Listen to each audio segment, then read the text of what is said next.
श्रोत्यानो, पवित्र परमेश्वर व मातेने घडलेला पातकी माणूस यांच्यामध्ये मध्यस्थी करण्यासाठी मध्यस्थाची याचकाची गरज आहे.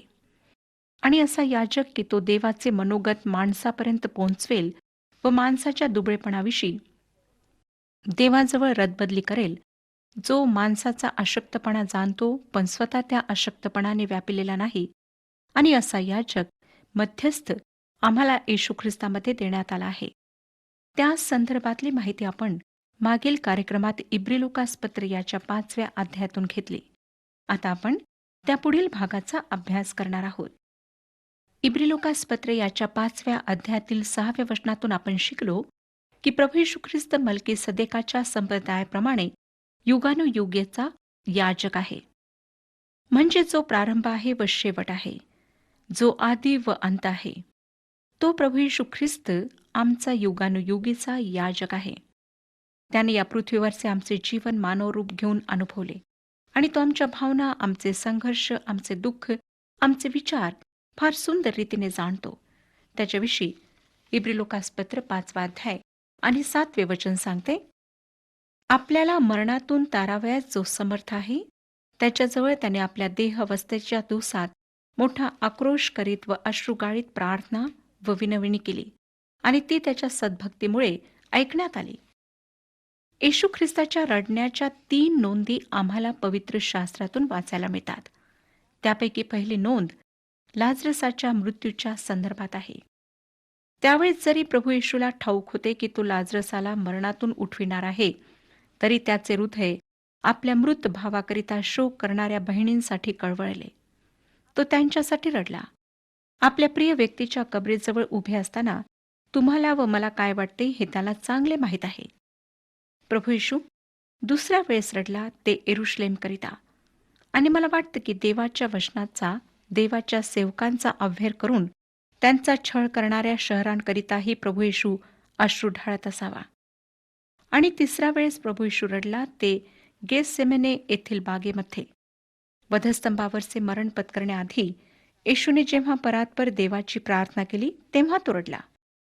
श्रोत्यानो, पवित्र शास्त्रात स्पष्टपणे विदित केले होते की येशू ख्रिस्ताला वधस्तंभावरील मरण भोगणे अगत्याचे होते. त्याविषयी 22व्या स्तोत्रात अगदी स्पष्ट असे भविष्य विदित करण्यात आले आहे.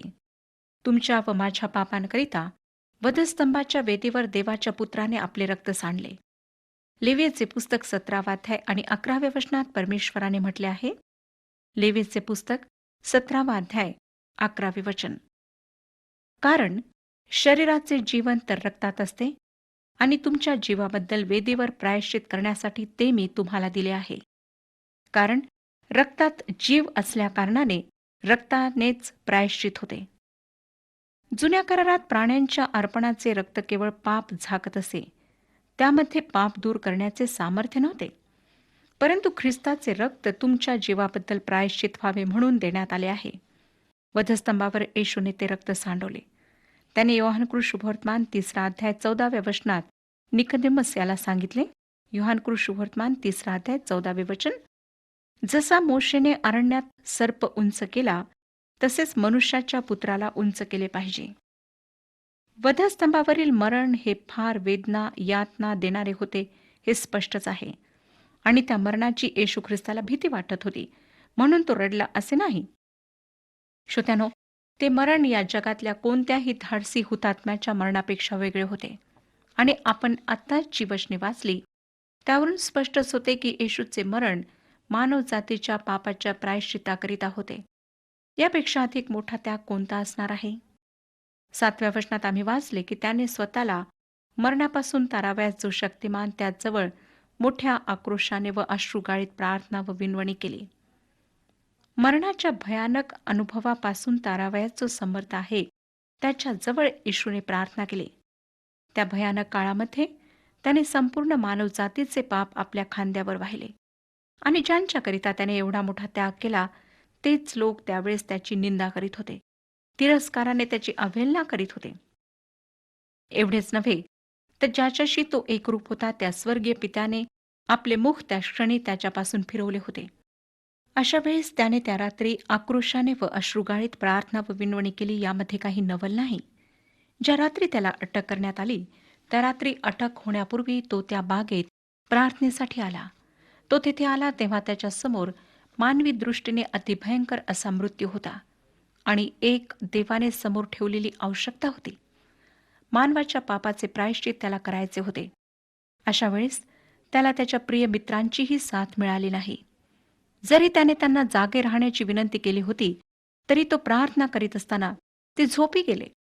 त्या क्षणी त्याचा जीव अतिखिन्न झाला आणि अशा मोठ्या कष्टाच्या क्षणी त्याला केवळ आपल्या देवपित्याच्या आसनाजवळ दिलासा मिळाला. त्याला तारणाच्या देवाच्या सामर्थ्यावर किंचितही अविश्वास वाटला नाही. पण देवाने त्याची त्या मरणापासून सुटका केली नाही, तर त्या मरणाला सामोरे जाण्याचे सामर्थ्य त्याला पुरविले. आता 7व्या वचनामध्ये आम्ही आणखी वाचले की त्याची प्रार्थना त्याच्या सुभक्तीमुळे ऐकण्यात आली. येशू ख्रिस्ताच्या ठायी देवपित्यासाठी जो मोठा आदर होता, त्यामुळे त्याची प्रार्थना ऐकण्यात आली. त्याच्या प्रार्थनेचे उत्तर मरणापासून सुटका होऊन त्याला मिळाले नाही. या अनुभवाद्वारे तो कळकळीच्या प्रार्थना करणाऱ्यांशी समरूप झाला आहे. त्याच्या मानवी दुःखाला व्यक्त करताना त्याने प्रामाणिकपणे देवपित्याला विनवून म्हटले, शक्य असेल तर हा प्याला मजपासून दूर कर. परंतु देवाच्या इच्छेच्या तो पूर्ण अधीन झाला आणि तो पुढे म्हणाला, परंतु माझ्या इच्छेनुसार नको, तर तुझ्या इच्छेप्रमाणे होऊ दे. येशू ख्रिस्ताने त्याच्या जीवनाद्वारे जी नम्रता दाखवली, त्या नम्रतेचे हे सर्वात महान असे उदाहरण आहे. प्रिय श्रोत्यानो, जर तुम्हाला असे वाटत असेल की तुमचे दुःख फार फार असह्य आहे, ते कोणी समजून घेऊ शकणार नाही, कोणी तुमच्या दुःखास तुमच्याशी समरूप होणार नाही, तर येशू ख्रिस्ताकडे पहा. मानव देह धारण करून आलेल्या, आमच्याकरिता आमच्यासारखा दुबळा अशक्त होऊन आलेल्या ख्रिस्ताकडे पहा. आमच्यापैकी कोणाच्याही दुःखापेक्षा तीव्र दुःख त्याने पेलले. जे पाप त्याचे नव्हते, त्याचे प्रायश्चित त्याने केले आणि त्याच्या विरुद्ध पाप करणाऱ्यांचेही त्याने सहन केले. तो येशू ख्रिस्त आता देवाच्या उजवीकडे बसून आमच्यासाठी मध्यस्थी करीत आहे. त्या येशू ख्रिस्ताकडे आपले दुःख घेऊन या. तोच तुम्हाला नीट समजून घेईल, तोच तुमचे सहाय्य करेल आणि तोच तुमच्यासाठी देवपित्याजवळ मध्यस्थी करेल. काय यापूर्वी तुम्ही अशा महान मध्यस्थाविषयी कधी ऐकले होते? काय तुम्ही या मध्यस्थाला ओळखता? कधी तुम्ही त्याच्याकडे आला आहात? तुम्ही संकटाच्या वेळेस आपल्या प्रिय मित्राकडे जाता, आई वडिलांकडे जाता किंवा वडील भावाकडे जाता किंवा तुमचे पाळक, तुमचे धार्मिक पुढारी तुम्हाला मदत करतील असे तुम्हाला वाटते. तुम्ही तुमच्या आत्मिक अधिकाऱ्यांकडे जाता. संकट आले, दुःख समोर राहिले की देवाच्या या सेवकाकडे किंवा त्या सेवकाकडे जाता. अमुक पवित्र स्थानी जाता, व्रत धारण करता आणि अनेक गोष्टी करता. पण जो तुमचा खरा मध्यस्थ आहे, तुमचा खरा याजक आहे, त्या येशू ख्रिस्ताकडे आक्रोश करून अश्रू ढाळून मागता काय? तो तुमचे सहाय्य करण्यास समर्थ आहे हा विश्वास तुम्ही बाळगता काय? जर त्याला तुम्ही तुमचा देवासमोरचा कैवारी म्हणून ओळखत नसाल, तर तुमचे ख्रिस्ती जीवन निरर्थक आहे. तुमच्यासाठी मध्यस्थी करायला ख्रिस्ता इतका समर्थ मध्यस्थ कोणी नाही, कारण तुम्ही कोणीही असा, तुमच्या पापांचे प्रायश्चित त्याने केले आहे. त्याच्याविषयी इब्रिलोकासपत्र 5 अध्याय 8 आणि 9 वचनांमध्ये लिहिले आहे. 5 अध्याय 8 आणि 9 वचने. तो पुत्र असूनही त्याने जे दुःख सोसले, तेणेकरून तो आज्ञाधारकपणा शिकला आणि परिपूर्ण केला जाऊन तो आपल्या आज्ञेत राहणाऱ्या सर्वांचा युगानुयुगीचा तारणाचा करता झाला.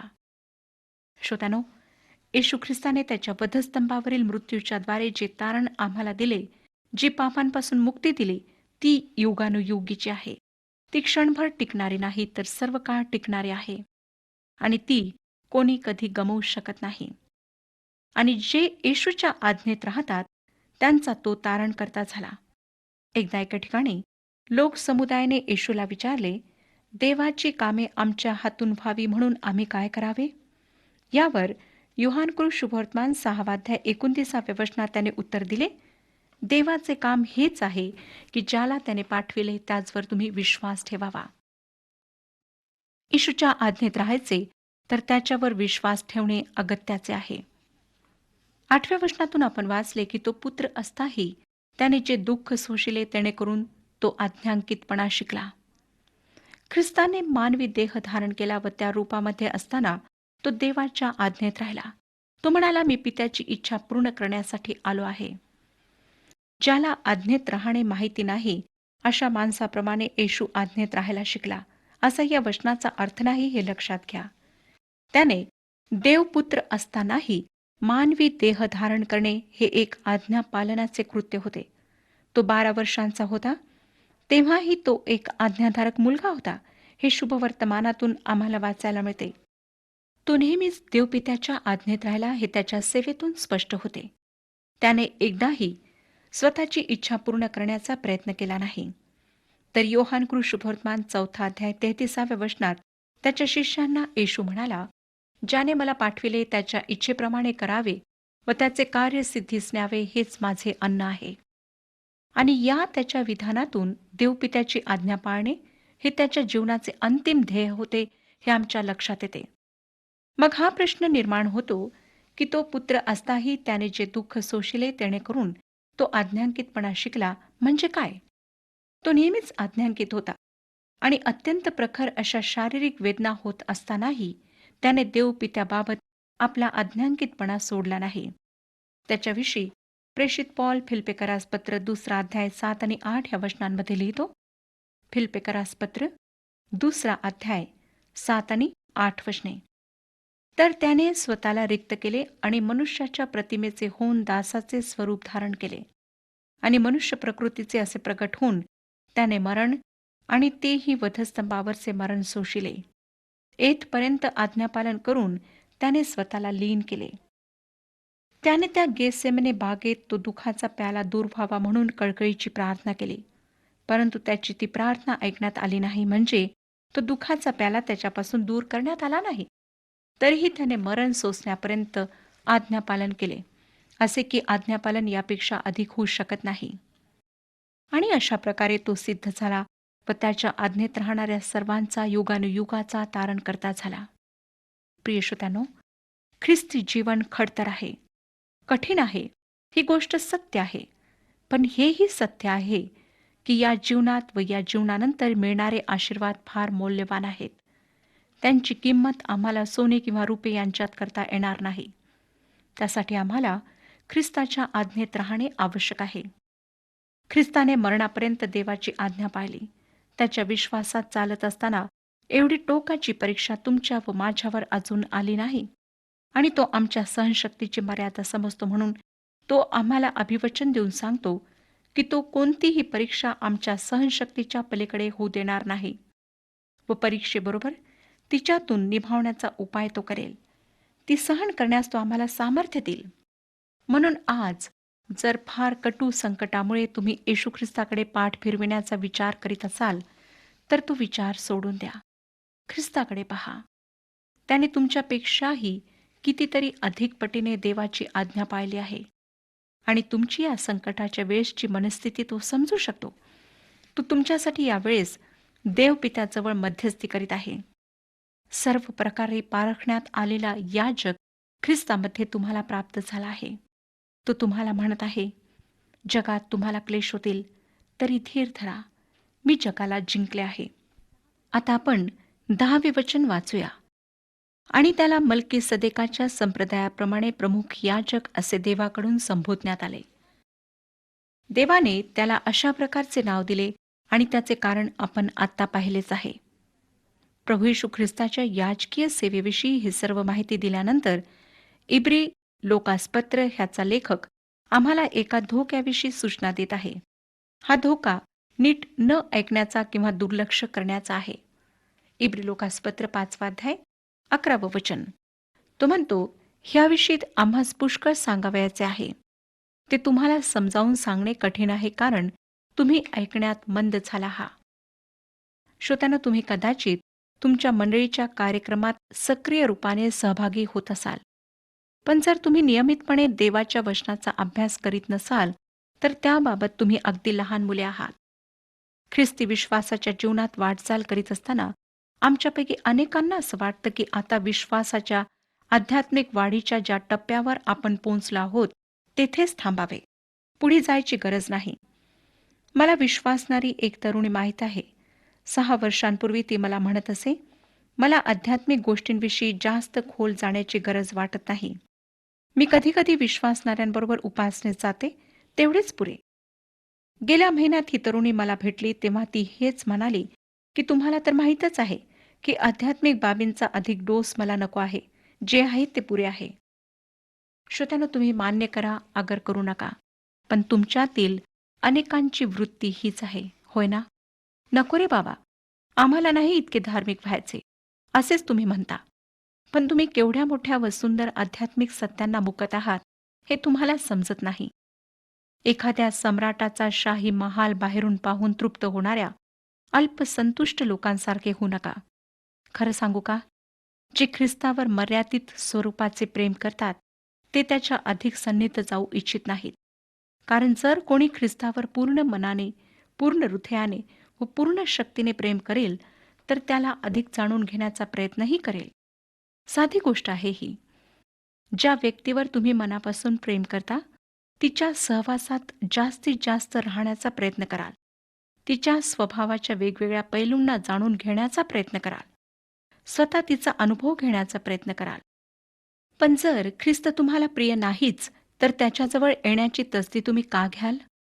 इब्रिलोकासपत्र याचा लेखक ख्रिस्ताविषयी आवेशी आहे. त्याच्यावर फार प्रेम करणार आहे. ते प्रेम तो केवळ हृदयाने करीत नाही, तर बुद्धीनेही करतो. आणि तो ख्रिस्त कोण आहे हे जाणतो.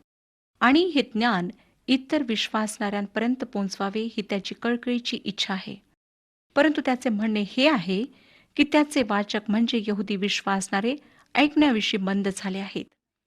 त्यांनी आतापर्यंत वचनाचे शिक्षक व्हायला हवे होते, पण आता त्यांना कोणी पुन्हा शिकवावे याची गरज निर्माण झाली आहे. तो इब्रिलोकासपत्र 5 अध्याय 13 वचनात त्यांना लिहितो, कारण दुधावर राहणारा नीतिमत्वाच्या वचनाशी अपरिचित असतो, कारण तो बाळक आहे. देवाचे नीतिमत्व मिळविणे, त्याचे राज्य मिळविणे हे प्रत्येक विश्वासणाऱ्याचे ध्येय आहे. आणि जे प्रतिदिनी देवाच्या वचनात वाढत नाहीत, ते दुधावर जगणाऱ्या बालकाप्रमाणे आहेत व त्यांना देवाच्या नीतिमत्वाची ओळख नाही. श्रोत्यांनो, सर्व जगाचे ज्ञान असणे आणि जे जीवनाला आत्म्याला पोषक आहे, त्या देवाच्या नीतिमत्वाविषयी अज्ञानी असणे ही लाजेची गोष्ट आहे.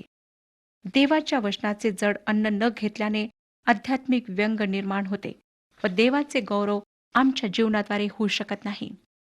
5 अध्याय 14 वचन पुढे आम्हाला सांगते, पण ज्यांच्या ज्ञानेंद्रियांना वहिवाटीने चांगले आणि वाईट समजण्याचा सराव झाला आहे, अशा प्रौढांसाठी जड अन्न आहे. एका अर्थी देवाच्या वचनाचे खोल ज्ञान मिळविण्याच्या लायकीचे तुम्ही नाही, असेच हा लेखक त्याच्या वाचकांना सांगत आहे. प्रेषित पौल करिंथकरास पहिले पत्र 3 अध्याय आणि पहिल्या 2 वचनांमध्ये सांगतो, बंधुजन हो, जसे आत्मिकांबरोबर तसे तुम्हाबरोबर माझ्याने बोलवले नाही, तर जसे दैहिकांबरोबर, जसे ख्रिस्तातील बालकांबरोबर तसे बोलावे लागले. मी तुम्हास दूध पाजिले, अन्न दिले नाही, कारण त्यावेळेस तुम्हास शक्ती नव्हती आणि अजूनही नाही. माझ्या प्रिय श्रोत्यानो, जर आम्हाला ख्रिस्ताच्या प्रीतीत राहावयाचे आहे, त्याच्या प्रतिमेप्रमाणे बनायचे आहे, तर प्रतिदिनी त्याच्या वचनात वाढणे, मुळावणे आवश्यक आहे. देवाचे वचन ग्रहण करणे अत्यंत गरजेचे आहे. मला त्यातले काहीच समजत नाही आणि त्याविषयी आणखी खोलात जाण्याची मला गरज नाही, असे जर तुम्ही म्हणत असाल, तर मला आपणाला सांगू द्या की तुम्ही अशा वृत्तीमुळे आत्मिकरित्या ठेंगू बनत आहात. तुम्हाला जर पवित्र शास्त्रातले काहीच कळत नाही असे वाटते, तर तुमच्या व ख्रिस्ताच्या नात्यात काही गडबड आहे. तुमचे हे नाते सुरळीत नाही. कारण जर ख्रिस्त तुमचा तारक आहे असे तुम्ही मानता, तर त्याचा आत्मा तुम्हाला निश्चितपणे सर्व सत्यात नेल. पण तुम्हाला त्याचे वचन समजतच नाही असे तुम्ही म्हणता, तर ख्रिस्तात व तुमच्यात पापाचे अडखण नक्कीच आहे. जोपर्यंत तुम्ही आपली पापे पदरी घेऊन पश्चातापी अंतकरणाने येशूकडे येत नाही, त्याच्या मरण व पुनरुत्थानावर विश्वास ठेवत नाही, त्याचा स्वतःचा उद्धारक म्हणून स्वीकार करीत नाही, तोपर्यंत पवित्र शास्त्र तुम्हाला उकलणार नाही. देवाचे वचन दैहिकरित्या चालणाऱ्या माणसाला समजत नाही. ख्रिस्ताकडे या, तो तुम्हाला सर्व वचन समजावून सांगेल. परमेश्वर आपणा सर्वांस आशीर्वाद देवो.